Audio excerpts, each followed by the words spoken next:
Thanks everybody for waiting. I know it's been a long night.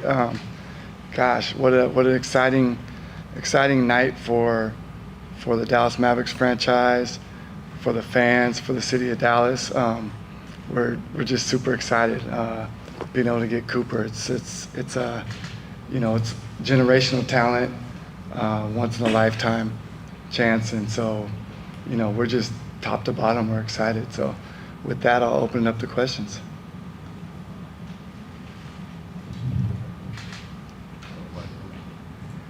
I'll start. Go ahead, Brad. I guess it's a compliment to him because there's been so much speculation, but what position do you see him primarily playing? It's funny. Jay Kidd and I have this joke.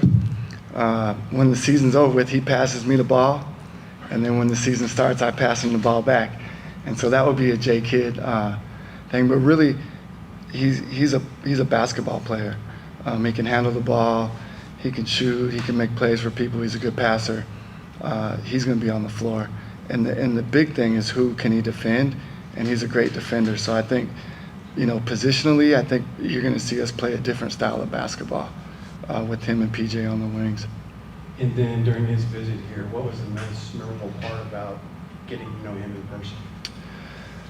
Honestly, I think it's really the way people talk about him, less about how he talks about himself. But, his coach will tell you, when I can coach my best player tough, it makes it easier to coach everybody else. His teammates will say, best teammate I've ever had, most competitive person, the GM of the team. It's like he's not entitled. So it's just like all the intangibles that he has is what really gets me excited. Abby Jones, DL Sports. LeBron James was kind of saying how rare it is that a rookie gets to start his career with established Hall of Fame players. How do you think this is going to accelerate his development in the NBA? I think it's actually awesome that somebody gets to develop on their own time, whatever that is, and we have the support that we can allow him to develop on his own time. We'll be able to win when he's having good games, and also win when he's not having his best. Kind of building off what Abby said, it's a unique situation because number one picks don't typically join a team that's in a win-now window. How do you see things going in terms of him being a focal point versus the vets kind of being there too? Yeah, I think when you really have a good culture, I don't think it matters who's the focal point, who's the guy. I think if you're just playing and everybody's focused on winning, then it just kind of the ball's going to find people and you're going to play. When he came here, 6 guys took him out to dinner the second night. So I just think, it's kind of unique for a team that didn't make the playoffs, and 6 of their players are taking the potential draft pick out to dinner. So I think our culture is a lot stronger than people realize. So I don't worry about the focal point thing. I think it's just really we're just going to play basketball, and as he develops, as he progresses, I think his team's going to embrace him. One of the things that he did a workout while he was here, and PJ was there, and I said, hey, PJ, you think you guys can play together? He's like, oh, yeah, we can play together. So I don't see any jealousy. I think guys are excited to play with them, and as he's ready, he's gonna get more and more opportunity. Maybe just because it was in New York, but Cooper got asked if he had assurances that Jason Kidd was going to be the coach next season. You obviously brought up Jay Kidd just a second ago, but since it keeps being asked, since the rumors are still out there, just wanted to see if you can conclusively say that Jay Kidd is going to be the head coach next season. Are there rumors still out there about Jay Kidd? Apparently. Oh, okay. I thought I shut him down. Yes, he will be the coach next year. Nico over here. You had mentioned in past press conferences about trades that you've made or deals that you have done to kind of win now. Getting a player like Cooper, I would imagine, changes it. So how does it change your kind of operation moving forward in terms of how do you see this team, not only in the next year or two, but how you're going to build it beyond that? Well, I think it's 2 things. I think it's win now. It's also win in the future. And we don't know when eventually it's going to be Cooper's team. We don't know when that transition will happen. So I think it's win now and then set yourself up to win in the future as well. Nico right here. My name is Jordan Strider with Clutch Points. My question is, heading into the NBA draft lottery, 1.8% chance you guys win the lottery. What is your initial reaction, and just how surprised were you when you found out you guys won the lottery? Yeah, I was extremely surprised. All my draft prep up to that point was, us being in the 11th position. So that's just, but things happen. Fortune favors the bold. So exciting things fell our way. What impressed you the most, Nico, when you first met Cooper, and how do you see him fitting in overall? He's a basketball player. He plays on both sides of the ball. He can fit into any style of play. He's in great shape. He guards multiple positions. He can play multiple positions on offense. Great playmaker. He scores points, but he does it in the flow. If you watch most scorers, especially coming straight from high school, they're not efficient. He's an efficient scorer. He has everything you want in a basketball player. Isaac Harris, Locked On Mavs over here. Kind of echoing what McMahon was saying, do you kind of view this as two timelines, and does that affect how you build out the roster? No, not at all. I think, first of all, he's additive. Even though he's supposed to be graduating from high school this year, he's going to be additive to what we're doing. So he is going to help the timeline of win now. But also he's 18 years old, so he's also going to help the timeline of win in the future. Nico, Daniel Stead at 33 Sports. I want to ask you a bigger basketball question. You obviously were very outspoken about the importance of defense. Post-Thunder NBA championship, a lot of the commentary was about swarming, intense defense. And you could argue 7 of the first 15 picks were defense heavy. Obviously, that's been something you've been very spoken about. Is that just a greater trend in the NBA? Maybe going away from three-point efficiency and it's all about defense? I don't know about that. I try to focus in on us, and that's our philosophy. That's how we're going to move forward. And Cooper adds to that. Anybody that's watched him play, he's good on both sides of the ball. So. Skyler Dixon with the AD. You mentioned that all your draft prep up to that point had been for the 11th pick. Did you have to do any more draft prep? Not too much. And I'm assuming you can't talk specifics with some other significant developments on your soon-to-be roster during this offseason.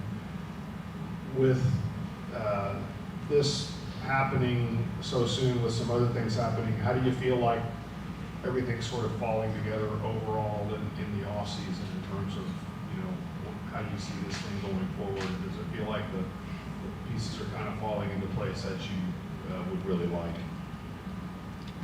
Yeah, we had a great week. Obviously, there's a lot of stuff that we can't say, but we were able to start having initial conversations with a couple of our guys, and we feel good about the outcome of that, and we intend to sign them both when we're allowed to.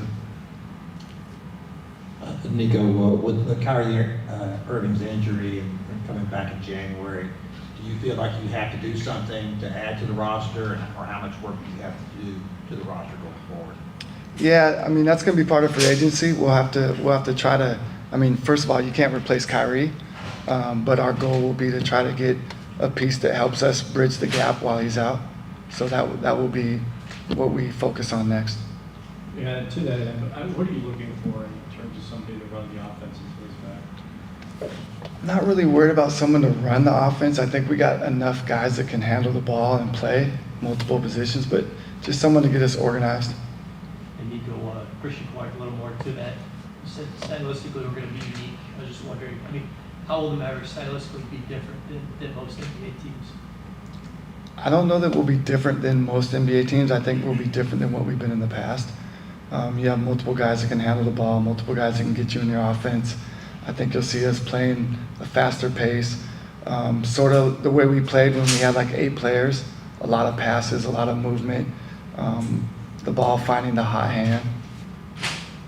Nico, with everything the organization has been through over the last few months and the frustration from the fans, how much do you see the addition of Cooper Flagg to the organization helping try to get that goodwill back with the Dallas Mavericks fans? Yeah, I think it's been great. I mean, I've seen the fans react to that since the number 1 pick, and it feels like they're feeling really good and optimistic about the future. Nico, piggybacking off that, are you hopeful, optimistic that by drafting Cooper, some of the anger that had been directed at you personally will subside now? I'm hoping so. You know, I'm assuming so a little bit maybe. How much do you anticipate that Cooper can help handle some of the playmaking and facilitating responsibilities, you know, particularly during the time that Kyrie will be out? Tim, I think he can do it. I think he's a good enough ball handler and a good enough playmaker and scorer that I think he'll be able to. I think it's going to be by committee, though. I don't think it's going to be him by himself, but I think it's going to be by committee. And, you know, like I said earlier, most young scorers, young players, they're like super inefficient. He's super efficient, and he makes winning plays. So I don't know why that would stop him while he's up here. When you say that obviously you need a guard to fill the gap with Kyrie being injured, how do you go about pitching that to, you know, players that you're potentially chasing? In the sense, is it more about, you know, there's a role for you when Kyrie's absent? Is that idea, if possible, to get somebody who's going to be, you know, available to contribute once Kyrie comes back as well? Yeah, I think we're going to have our choice. A lot of players want to come play in Dallas, so I think we'll have our choice based upon the money and the opportunity that we have. Like, obviously, there's limitations to us having our choice, but I think all things equal in terms of money, and we'll have our choice of player that we want to get. Super confident of that. Nico, looking at Cooper's ceiling, it's extremely high, of course, but this year he's 18 years old, going to be 19. What do you envision his ceiling being in his rookie season? I don't know. I don't really think about what his ceiling is for his rookie season. I just I think we have a team that will let him, whatever his time frame is, our team will allow him to have that time frame. We won't rush it. We won't slow it. When he's ready, he's going to get everything that he can handle and more. Nico, you talked in the past about having players who fit to the culture and having players who have to the culture. Can you talk about a way or two you feel that Cooper adds to the culture and helps move forward? I think the biggest thing is he's a two-way player. When you watch him play, he plays hard. And when you have a guy that does that, it makes basketball plays. Again, you know, when you talk about the stuff that people talk about him, they don't talk about basketball with him. They talk about all the intangibles. When you have a player that's that good and people talk about the intangibles, they don't talk about basketball, then that's a guy who's going to add to your culture. Last question.